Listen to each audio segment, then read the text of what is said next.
নমস্কার বন্ধুগণ, ঝড় বৃষ্টি নিম্নচাপের আপডেটে আপনাদেরকে অনেক স্বাগতম। আজ 29শে মে বৃহস্পতিবার। আজকে পশ্চিমবঙ্গে আছড়ে পড়বে নিম্নচাপ। তার জেরে কিন্তু প্রচণ্ড পরিমাণে ভারী বৃষ্টির সতর্কতা জারি করেছে আলিপুর আবহাওয়া দপ্তর। তো আজকে কোথায় কেমন সতর্কতা থাকছে, কোথায় কত পরিমাণ বৃষ্টি হবে এবং ঝড় বৃষ্টি কোথায় কত পরিমাণ থাকছে তা সম্পূর্ণ জানতে ভিডিওটা অবশ্যই স্কিপ না করে পুরোপুরি দেখবেন।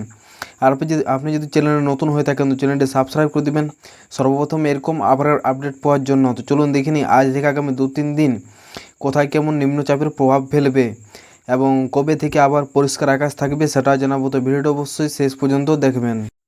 আজকে আমরা 29 তারিখে দেখতে পাচ্ছি পুরো পশ্চিমবঙ্গ জুড়ে কিন্তু প্রচণ্ড পরিমাণে ভারী বৃষ্টি হবে। তার জেরে কিন্তু কমলা সতর্কতা জারি করেছে মুর্শিদাবাদ, নদিয়া, পূর্ব বর্ধমান, হুগলি, হাওড়া, নর্থ চব্বিশ পরগনা, দক্ষিণ চব্বিশ পরগনা, পূর্ব মেদিনীপুর, এইসব জেলাতে কিন্তু কমলা সতর্কতা জারি করেছে এবং উত্তরবঙ্গের জলপাইগুড়ি, আলিপুরদুয়ার, কোচবিহার জেলাতে কমলা সতর্কতা জারি করেছে, যেখানে মোটামুটি 7 থেকে 20 বৃষ্টিপাত হবে। এটা কিন্তু ভারী থেকে অতি ভারী বৃষ্টির সতর্কতা জারি করেছে এবং মোটামুটি ঝোড়ো হওয়া 60 কিলোমিটার প্রতি ঘন্টার গতিবেগে বইতে পারে এসব জেলাতে। এবং উত্তর দিনাজপুর, দক্ষিণ দিনাজপুর, মালদা জেলাতেও কিন্তু প্রচণ্ড পরিমাণে ঝড় বৃষ্টি হতে পারে এবং সাথে 7 থেকে 11 বৃষ্টিপাত, মানে ভারী বৃষ্টি হতে পারে এসব জেলাতেও। এবং দার্জিলিং, কালিম্পং, মোটামুটি জলপাইগুড়ি, আলিপুরদুয়ার, কোচবিহার জেলাতেও 30 থেকে 40 কিলোমিটার গতিবেগে ঝোড়ো হওয়া বইতে পারে এবং মোটামুটি ভারী থেকে অতি ভারী বৃষ্টি এই উপরের 5 জেলাতে সতর্কতা জারি করেছে। বাকি পুরুলিয়া, বাঁকুড়া, পশ্চিম মেদিনীপুর, ঝাড়গ্রাম, বর্ধমান, বীরভূম এসব জেলাতে কিন্তু হলুদ সতর্কতা আছে। তার মধ্যে মোটামুটি 30 থেকে 40 কিলোমিটার গতিবেগে ঝোড়ো হওয়া বইতে পারে এসব জেলাতে এবং মোটামুটি ভারী বৃষ্টির সতর্কতা আছে সমস্ত জেলাতে এসবের। তো 30 তারিখে আমরা দেখতে পাচ্ছি মোটামুটি 29 থেকে 30 তারিখ পশ্চিমবঙ্গ সমস্ত জেলাতেই, প্রত্যেক জেলা সমস্ত জায়গাতে কিন্তু বৃষ্টিপাত হবে 29 থেকে 30 তারিখ। আজ থেকে কাল পর্যন্ত মোটামুটি 72 ঘন্টা পর্যন্ত প্রচণ্ড ভারী বৃষ্টির সতর্কতা আছে পুরো পশ্চিমবঙ্গ জুড়ে।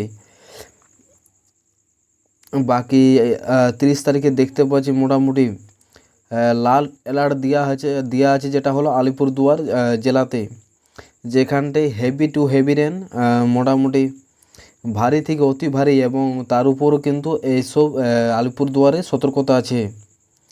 বাকি কমলা সতর্কতা জারি করেছে কোচবিহার, জলপাইগুড়ি, আলিপুরদুয়ার, দার্জিলিং, কালিম্পং, দার্জিলিং এইসব জেলাতে কিন্তু কমলা সতর্কতা জারি করেছে এবং ঝোড়ো হওয়া মোটামুটি 30 থেকে 40 কিলোমিটার গতিবেগে বইতে পারে এবং উত্তর দিনাজপুর, দক্ষিণ দিনাজপুর, মালদা জেলাতে মোটামুটি 40 থেকে 50 কিলোমিটার গতিবেগে ঝোড়ো হওয়ার সাথে ভারী বৃষ্টি হবে এবং দক্ষিণবঙ্গের মুর্শিদাবাদ, নদিয়া, উত্তর চব্বিশ পরগনা, দক্ষিণ চব্বিশ পরগনা জেলাতে প্রচণ্ড পরিমাণে ঝড় বৃষ্টি হতে পারে এবং ভারী বৃষ্টির সতর্কতা আছে মোটামুটি দক্ষিণবঙ্গের সমস্ত জেলাতে। বাকি দক্ষিণবঙ্গে দেখতে পাচ্ছেন যে বীরভূম, পূর্ব বর্ধমান, পূর্ব বর্ধমান, পশ্চিম বর্ধমান, বাঁকুড়া, পুরুলিয়া, ঝাড়গ্রাম এসব জেলাতে মোটামুটি 30 থেকে 40 কিলোমিটার গতিবেগে ঝোড়ো হওয়ার সাথে ভারী বৃষ্টির সতর্কতা আছে। তো আমরা দেখতে পাচ্ছি এখানে কোনো বজ্রবিদ্যুৎ সহ বৃষ্টির কোনো সতর্কতা এখন পর্যন্ত জারি করা হয়নি। তো এটাই হলো আজকের আপডেট। অবশ্যই পরবর্তী আপডেট পাওয়ার জন্য চ্যানেলটি সাবস্ক্রাইব করে দেবেন। আর আপনি কোথা থেকে ভিডিওটি দেখছেন অবশ্যই কমেন্ট বক্সে কমেন্ট করে জানাবেন। ধন্যবাদ।